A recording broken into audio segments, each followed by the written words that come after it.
Welcome, everybody, to an amazing conversation with the brilliant Moffat Takadiwa.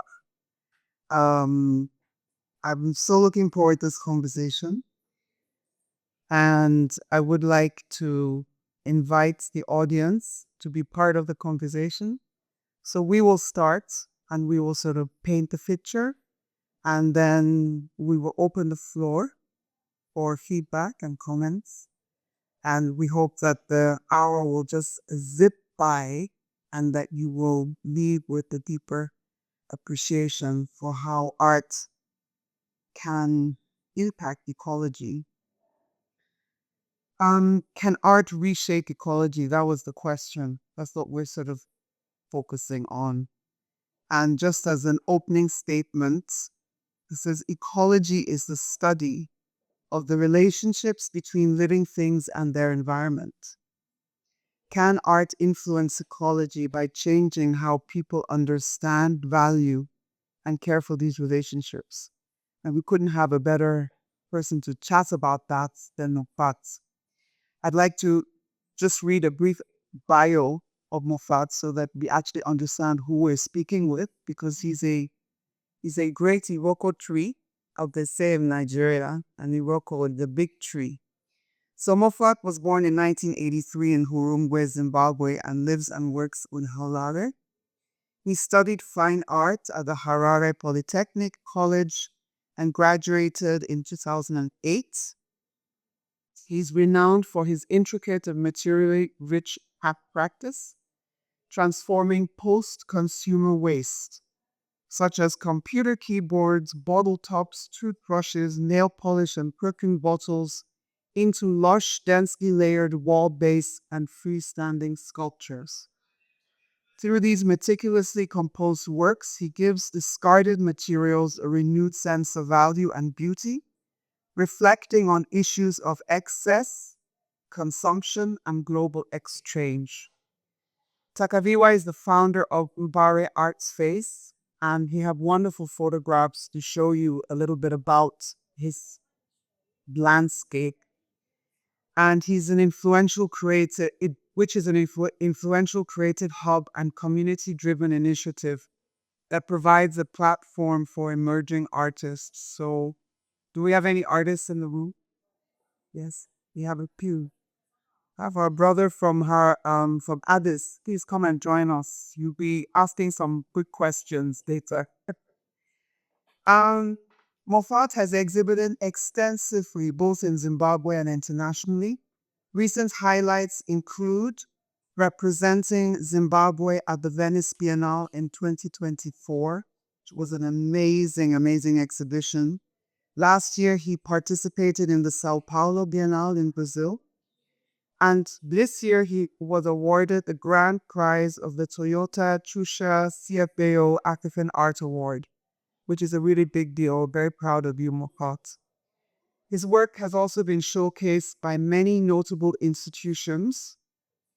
His works have been shown in museums across the world, including at the Latvian Museum of Art Riga, the Centre d'Art Contemporain in Gennevilliers, Orange County Museum of Art, the Musée d'Art Contemporain de la Haute-Vienne, Aros Museum in Denmark, Long Beach Museum of Art in Arnhem, the Netherlands, Jamil Art Center, Dubai, Museum of African Contemporary Art, Al Maidan in Marrakesh, Museum for Contemporary Art, Leipzig, and the National Gallery of Zimbabwe in Harare.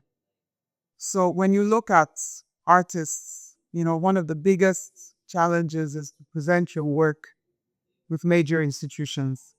So moving from galleries and sort of commercial spaces to actually being institutionally represented.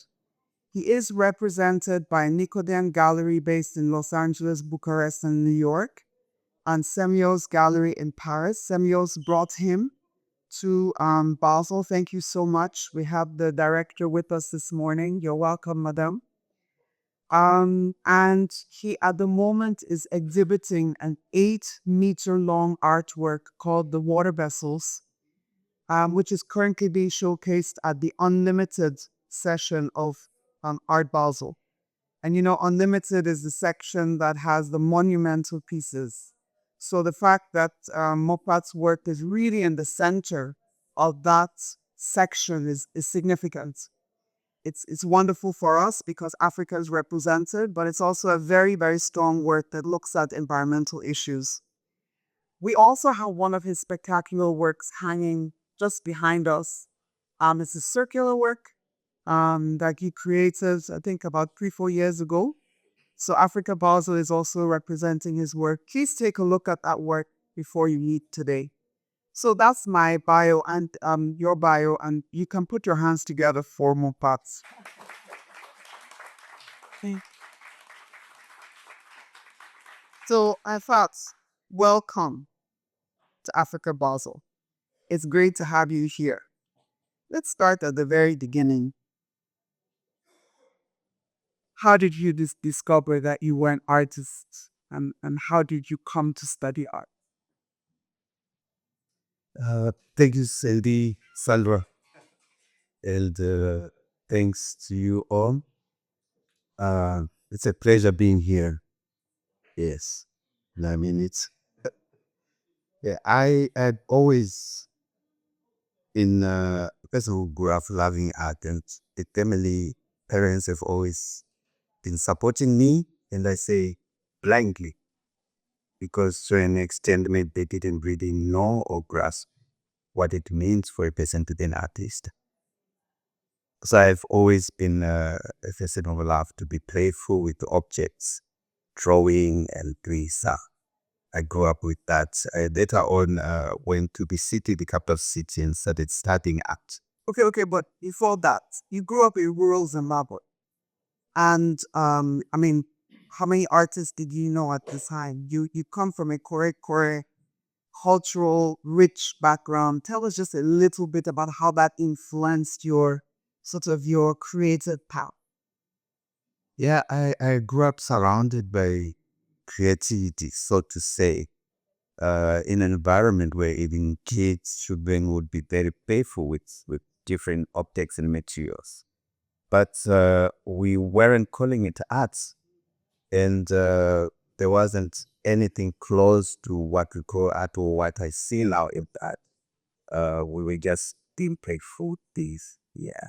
Okay, so you ended up in Harare, you went to art school, and then how did like the bridge between studying sort of traditional art, painting and sketching and like, sculpting, how did that now go into using recycled materials? When I went to Harare, Zimbabwe's capital, one person saw what I was doing, and he told me that there was a college which was offering an art program. And I was surprised for the first time. It was my first time to know that you can actually go and study art, you know.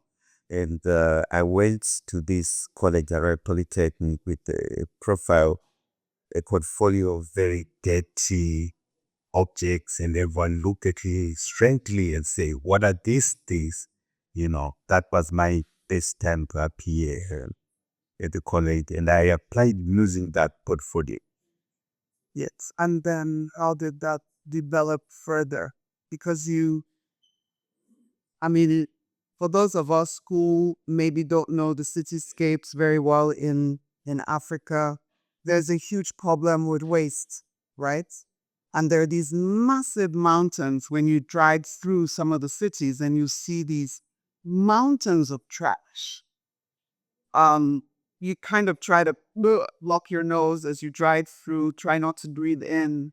So using the trash as a foundation for your art is not only brilliant, but it's very courageous. So how did that unfold? How did that start? Um, Maybe there are like two things which happened at the same time. The first was when I went to college was same time with the economic pressure of Zimbabwe. So it was during very difficult time, a moment.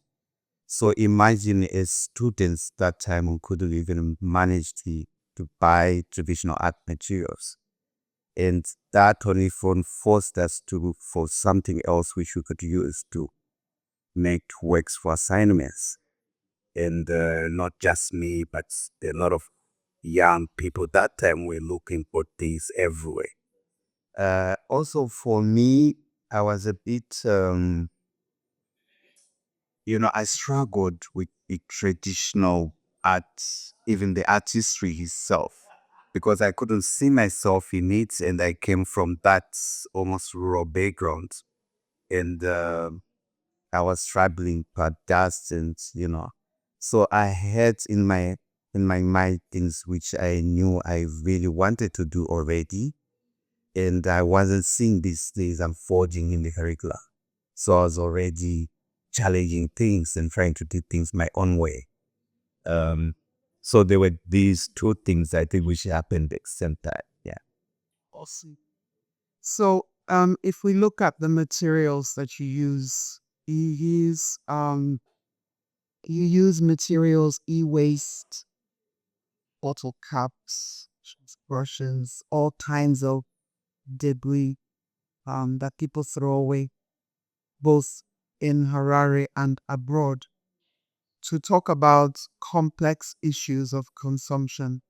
To talk to us a little bit about how you have been able to use those materials to address those issues. Yeah. I would say my work is several layers to it. Maybe the first is the accumulation process as shown on the images there. But this is at my studio. So we dig for materials in these dumping sites as you have described them. Open fields where the city collects and just dump tons and tons of objects. So this process only for is important to me, and it mimics the extraction of resources which happens in Africa. So I repeat the same process, but now extracting the products which are thrown to die, so to say, or to be buried. So this process of retrieving is important on its own, and it requires a team, a group of people whom I work with, whom I employ over the years. So it's a huge team of people, more than 40 people who work in these dumping sites, just digging through the trash every day looking for objects, and we collect tons and tons of these objects. I think with that, I see a message of hope, because I'm giving another life to these objects, which speaks also to what I try to do to the communities which I work with. So there are many layers to the process itself and how I handle materials. So, walk us through some of the layers. You can see on the slide, first of all, you talk about collection and the fact that it takes a huge team. And we're going to talk a little bit later just about the Mbare Art Space. So, how does art impact community? How does how do we change people's thinking about trash?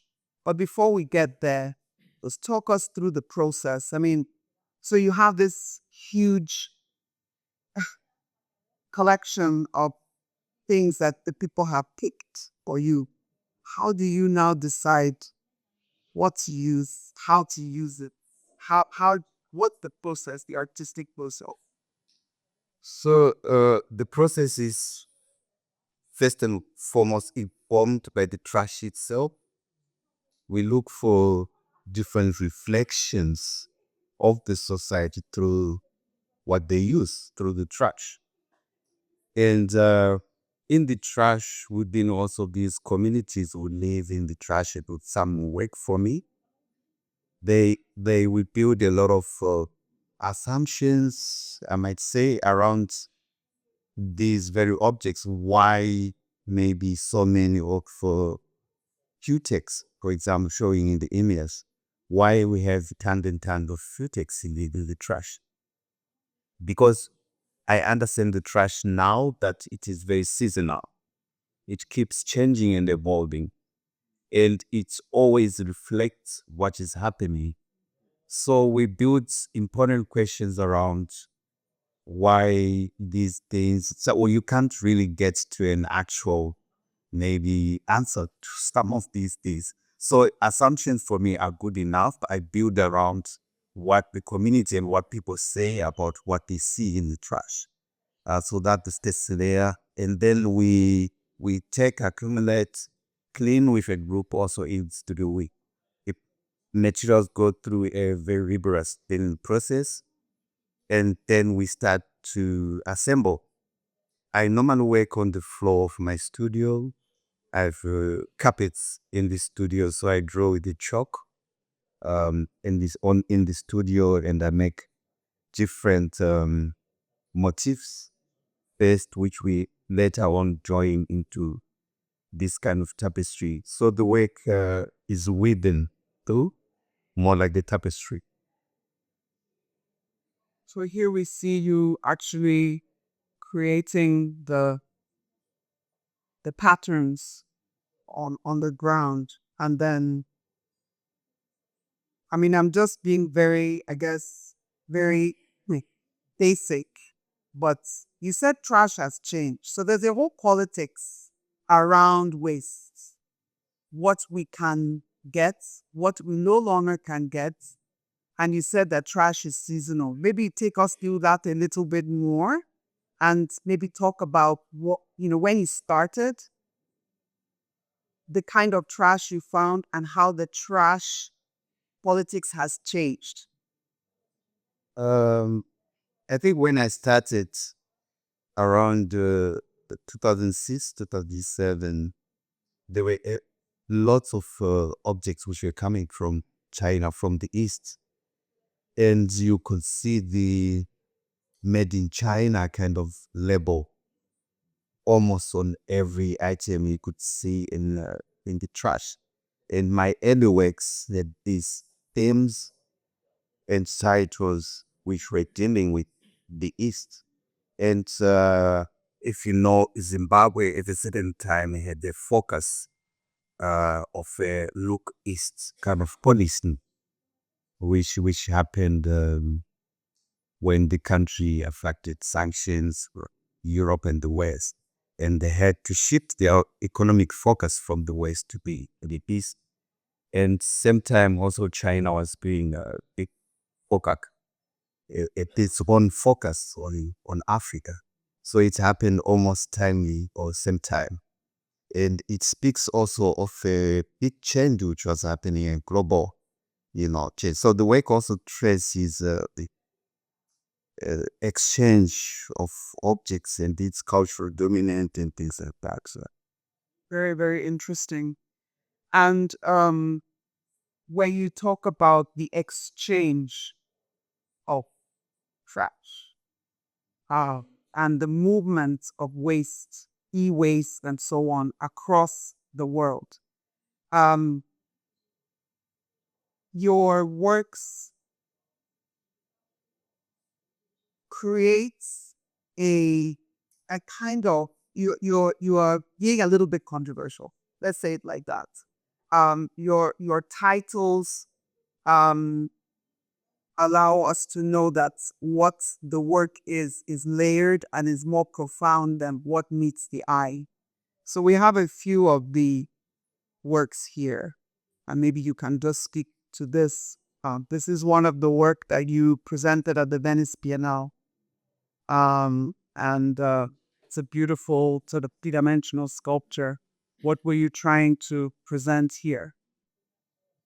okay, so yeah, like in that work being shown, which has a lot of toothbrush heads, toothpaste tubes, different nature on the floor. The other work has the clothing buttons, almost half a ton of those put on the floor.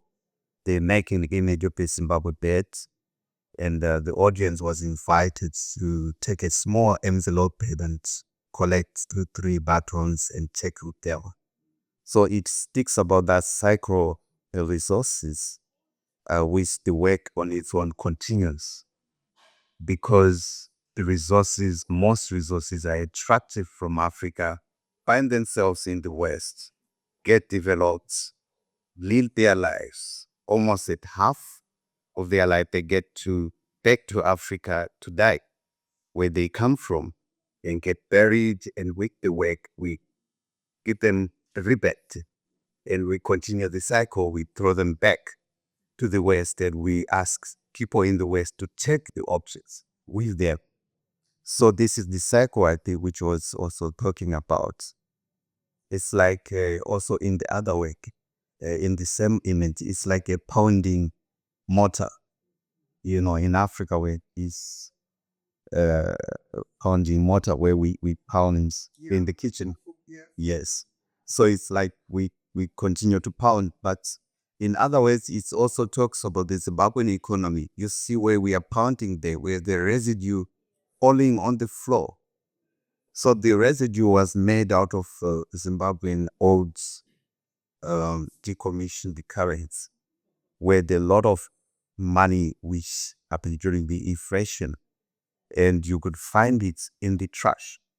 So many big packs of money, and I had to perforate it with a puncher. So I had about 3 kgs of the, which are falling from the constant pounding. Yes. Awesome. Some of your work, all your work is beautiful. Look at it and it's so stunning. The works pull you in and you want to go and fetch and just see like, oh, I saw someone this morning saying, oh my God, these are toothbrushes. So you stand back and you see this round halo in a way and you come close. You said once, I push my audience to ask questions and to interrogate and provoke thoughts so that heads spin. So you want heads to spin. Yes, sure. There's a lot of circularity in your work. There are meaning behind that. Yes, yes, yes. And before I answer that, I think you say something important about the beauty in the work, because it's part of the strategy for me. Beauty is very important. Beauty is subtle, but beauty is also started to retaliate. I think I speak a lot about post-colonial residue or post-colonial hangover in Africa and in my country. And the objects I use also define modernity and the everyday routine objects. So I dismantle a system, a colonial system, and use the remnants to create or to fabricate my own language, my own system, my own knowledge, which reference African ancestry, communal knowledge systems and way of doing and putting together in knowledge. And there is a retaliation, but a very wise one, which is mostly found in African knowledge, is that when you want to address something, you have enough proverbs, Sure. you have enough idioms to approach a task subject. So there's beauty even in the language when you're approaching tough and difficult subjects. So I'm retaliating with love. And there's a message of love also, that when we want to invite people to a table, to a discourse, the first thing is love. When we talk also about ecology, because we are talking about the environment, but we don't approach it in a Western way where we talk about the environment. We talk about human beings. We talk about love. Because when there is love, then we protect the environment. So there is a cycle to that. And there is a yes. And also the cycles, it takes a lot also from African ways of fabricating, weaving, architecture.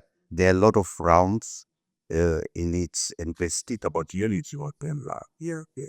Woody. So this work, is, I think, your largest to date. It's an amazing work that was presented in Sao Paulo, in Brazil last year. And the name is Portals to Submerged Worlds. But of course, I did a little bit of research, and it's actually your metaphor for Noah's Ark. Um, and you said in one interview, Noah's Ark was supposed to save people and carry them to another world as the old one disappeared underwater. So in this vehicle, people are meant to enter in pairs and talk about what we use every day and how our daily actions and patterns of consumption are pushing the world towards extinction. So this is the largest work and the most immersive. And we spoke 2 days ago, wanted to really touch your audience in new ways. So just talk to us a little bit about this work and the thought that went into it, and also what were people's reaction to this work? So thank you. This was, yes, definitely a very ambitious project. It had many pieces which we had to rejoin and assemble in Sao Paulo at the biennial.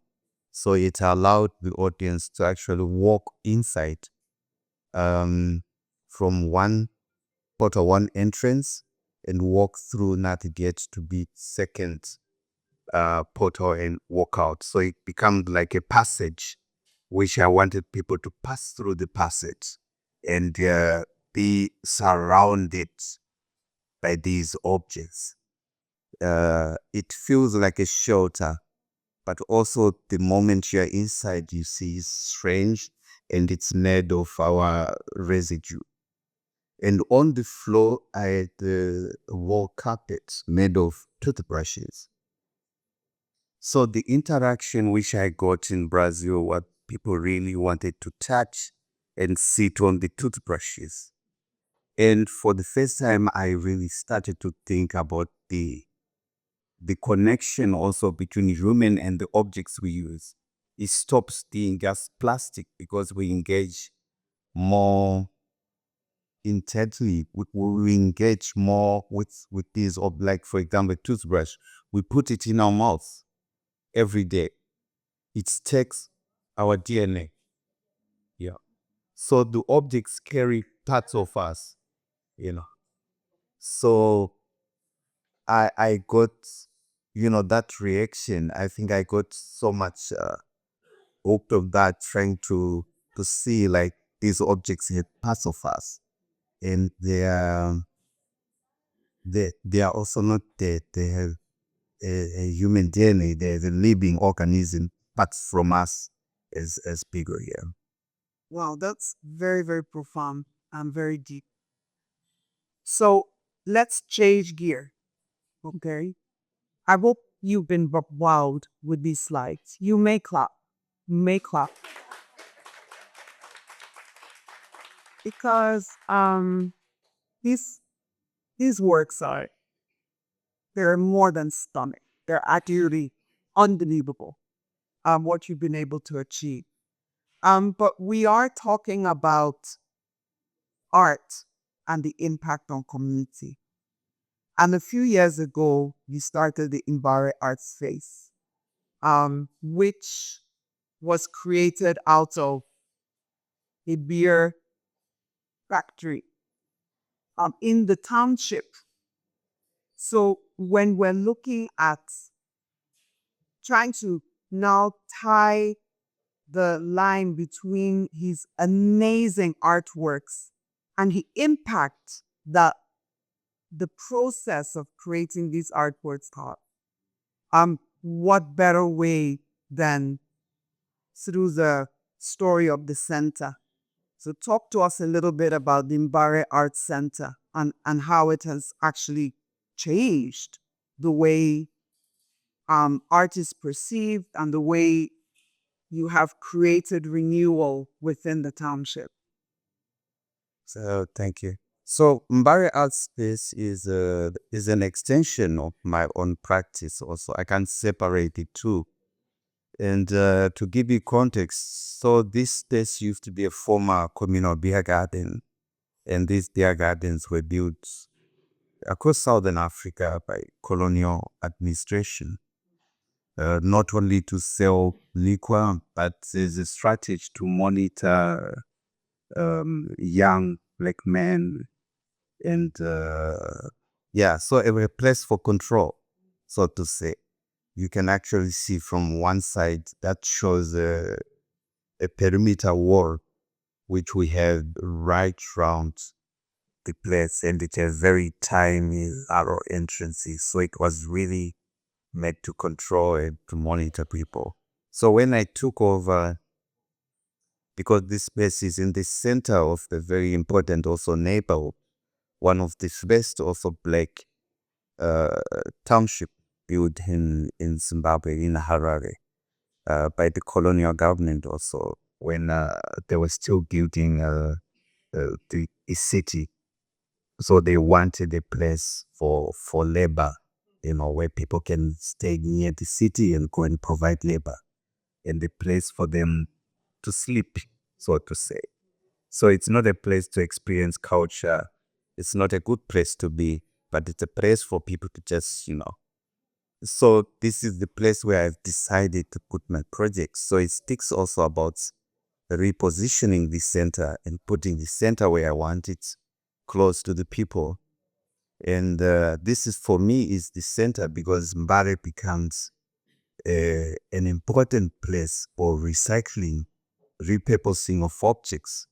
And it have got rich cultural hybridity because of different people across Southern Africa who have been living and staying in Bali, where people from Malawi, people from Mozambique, people from, different places, who makes this community of Mbare. So it's a rich place for me, and it's my center. And the project also, one side of it was to reimagine the structures, the infrastructure, because it had different tiny sheds or scattered small, Well, yes, build the inside, because they also build it that people would rate the beer according to their classes, you know. So we make them usable for artists, and we've been working through thinking about the community, how we can work with the community to revisit their own histories, erase certain memories, revisit certain memories, and things like that. so who are the people that come to Mbare? Are these artists? Are these students? You have people from abroad? You have people from... To speak a little bit about the population that is now using Mbare Art Space. We're different groups of people. With the artists who are in residence, we have about 80 artists. We use the space. We have different academic international universities. We work with collaborations, imagine projects. In most of the projects, we also think through how we can engage the community. So these are artistic projects, but well designed to accommodate the community. For example, we did a wire car making workshop where students from Michigan were making wire cars with the community, because they are from a city which makes cars. And people in Bali love to make wire cars as their toys, unlike Western toys. So people made wire cars, and then they had to drive them as a performance, with Bluetooth speakers and things like that. So we imagine projects which can accommodate also the community. Yeah, it will be amazing. And of course, you have your community of pickers.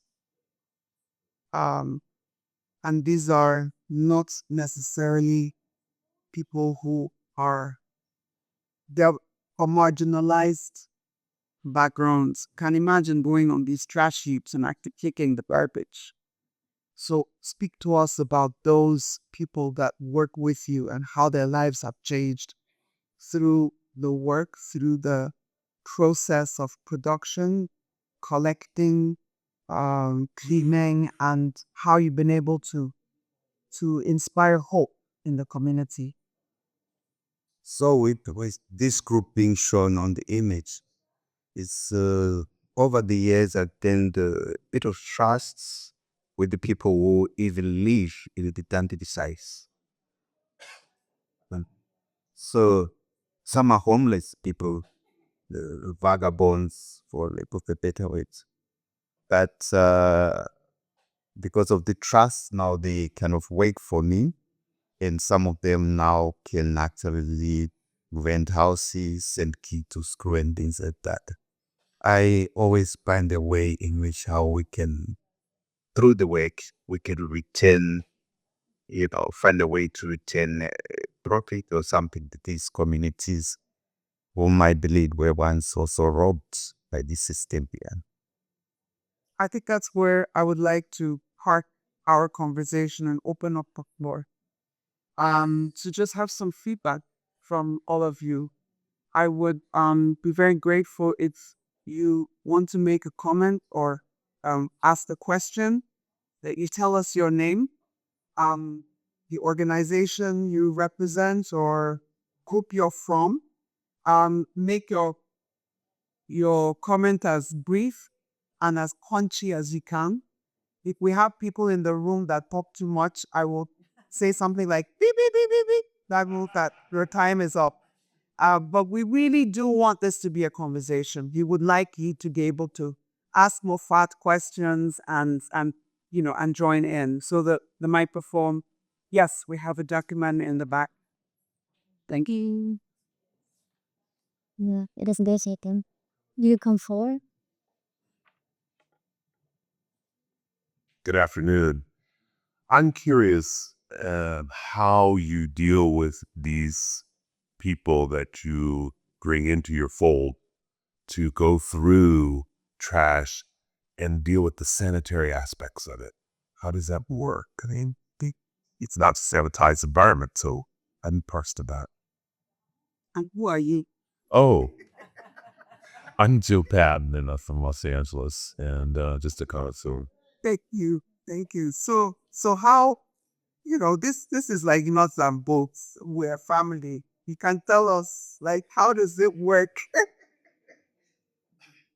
Tough question. So yeah, I would say these are people who were already involved in this business. There's a big business around recycling. People always forage the dump. Things go for other recycling, I think, with a lot of Chinese companies in Africa. So I've only just tapped in what was happening already. I try, of course, to make sure they at least maybe find somewhere to rent and to live at the state beyond just living in the trash. So some who works directly with me, they already find better, decent um, housing and accommodation. And we try also to organize also a system that we provide either gloves or picking tools or things like that. So we then almost organized system, and they collect with a manager whom they, after every day collection, they submit to, they do counting, and they know what we owe them, and the paying system and things like that. So for me, I go there at least after 2 months, two weeks to do a collection. So yeah, I don't know if this answers your question. Thank you so much. It's Um, I'm Zoe Samudi. I'm not associated with an institution, but I guess I'm a product. I've been really interested in this larger environmental politic, the relationship in what factors. Obviously, you choose inorganic waste, but what is the relationship you might have in thinking about organic waste? in the way that it also articulates? Thank you for the question. But I'll also say I'm not an expert in the waste management and these other things. I'm just an artist, so I use a very artistic approach to things.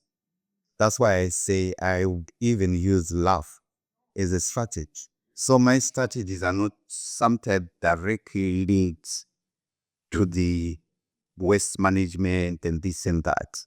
So I just that's great.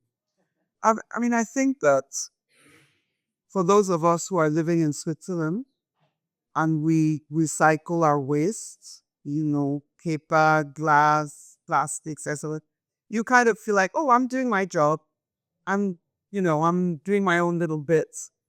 But what happens when the vans come and pick this waste? Where does it go? And how does it affect communities? And how does it affect the world? We never really tie that together.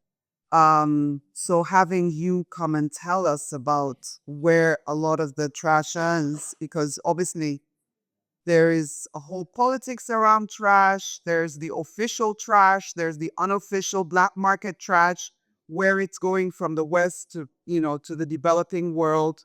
There've been lots of stories about, ships with toxic waste and, you know, um,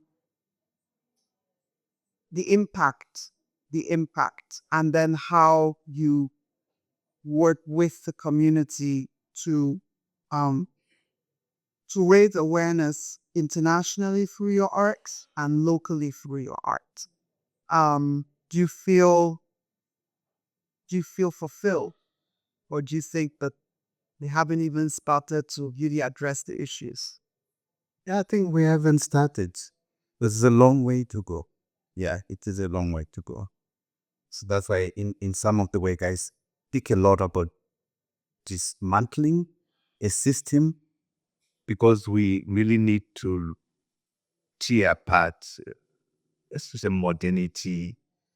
It brings a culture of accumulation, greedy, which now I think feeds a lot of African politicians, young money. There's so much accumulation that people just buy things which they don't really need, which they don't want. And in Africa, we're very a Bantu theory called Ubuntu, which speaks about maybe sharing and taking care of the other person. And in this series, there's a way to deal with objects. What do you do with something if you don't need this? So if there's a culture that in the morning you wake up, you greet your neighbor, the neighbor tells you that I don't have peace, and you have it, you share, and things can easily circulate and find a better way. So beautiful and bang. Yes, please. We can ask like one or two or three questions and then take it back. Please, and comments. Go ahead. Sure. Please go ahead. Introduce yourself. Yes. Hi, my name is Georg Indal. I'm credit from Germany. I did for a newspaper, Frankfurt Allgemeine. My question is, your work is included in the Unlimited section 2.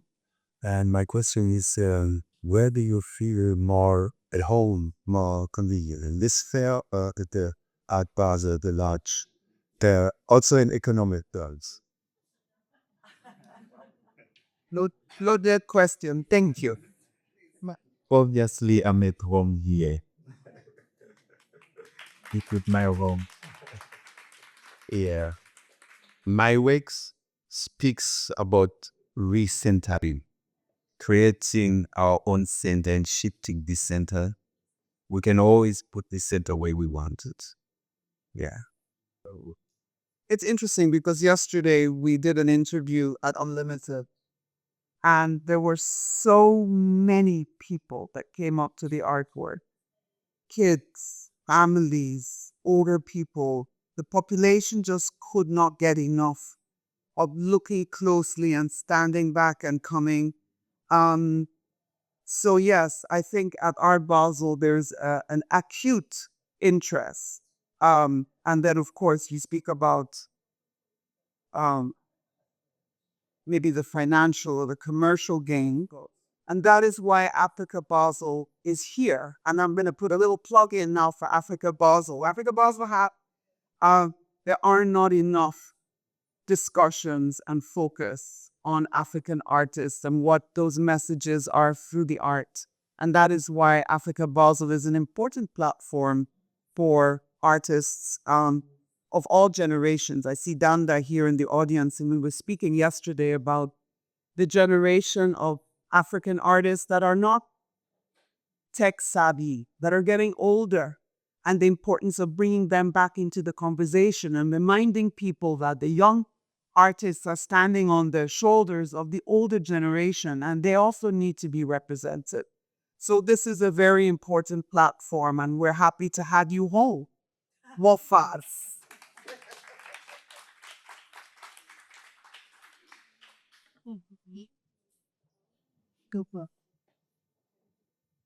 Hi, I'm Danda from Circle Art Gallery, Nairobi. And working so deeply in the community, I'm interested to know, because young artists ask me all the time, how do you make it? So how do you navigate the art scene and, you know, your first exhibition with the gallery, your first experience at the Biennale and that journey, and what advice would you have for artists who are trying to get visibility? Thank you for the question. Yeah, working in Africa is usually tough because we end up seeking markets in the West and we seek visibility in the West, and sometimes it's difficult to get noticed. But I always say, make the fire, they'll see the smoke. So you work, regardless of your geography, you work from wherever you are. And sometimes people even come. I was shocked in Zimbabwe, in my studio, in Mbare, with a lot of audience. People come from all over the world to see what we are doing because the arts world is also small. You know, you end up having a collector who's in your work. And there's so much peer recognition, you know, people end up telling somebody about your good work and, you know, and also to highlight some of the challenges. Besides just being an artist, working in Africa comes with its own, you know, problems. Sometimes you need to look out for the vulnerable. You know, you need to think beyond just yourself. And in a project, sometimes it's difficult. You need to get like social status for you to be able to create a project. You need to be well connected, and being connected sometimes means you need to deal with politicians and people you don't want to speak to. So sometimes it's tough, very tough, but we have to do it. I think we are paving way for the next generation. Yes, and you know, we have a saying in Nigeria. It says one hand cannot clap alone. You need two hands to clap. And you actually not only have this community of artists who you have supported and pickers who you have, you know, supported, but you also have your own generation of artists, and you ran a gallery at one point. Yeah. So talk to us a little bit about just that diversity of focus from your personal art to actually galvanizing your generation of artists to make a louder clap. Yes, I think the first moment I felt uh, like I felt a bit international, or when I started to travel, I started to really think about the other artists at home. What can I do for them? How much more, you know, can I help, assist? And you're right. At some point, I co-founded a gallery which is still running. It's about Festival Gallery Harare. So I founded Festival Gallery with the colleagues, and we also did shows in them in Europe when he started, and then they carried on. So I think it's always important to look out for others, and you cannot grow alone. I think this we are taught through the arts industry and how that's set in the West. There's always a regional approach. We stand as a region, even from Africa. We need to stand as a region because you can't only have one successful name and think you are successful. We are only successful if we have a successful region. That's always my argument. When what that? How?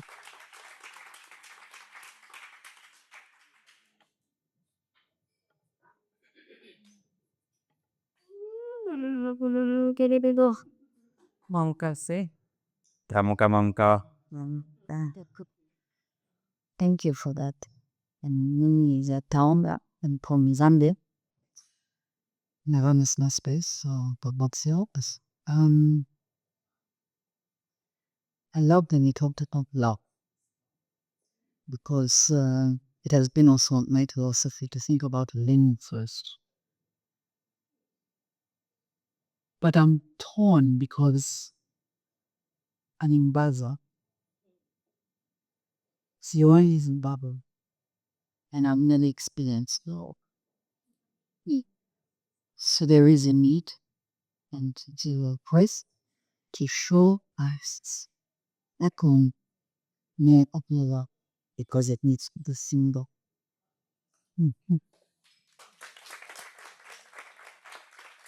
Thank you. Thank you very much. Very true. I think that's why we take the efforts to even start projects in Africa, in Zimbabwe, regardless of the situation, regardless of situations and how difficult it is, almost impossible mission. But we are doing it because we need to be visible also at home. We need also our people to have access, not only to our work, but to our thinking. So that's why we're setting these projects at home. Thank you. Yes, and I mean, part of your journey as well, you have been showing in many parts of Africa. You did a beautiful solo for Cecile Bakri gallery in Ivory Coast. We spoke last weekend, you were in Togo. So you travel a lot within the continent. Of course, the continent is huge and it's never enough, but these cross-continental friendships are very, very powerful and make a difference. So I know you're traveling a lot and really trying your best to spread the good news and also to use your art as a point of contact for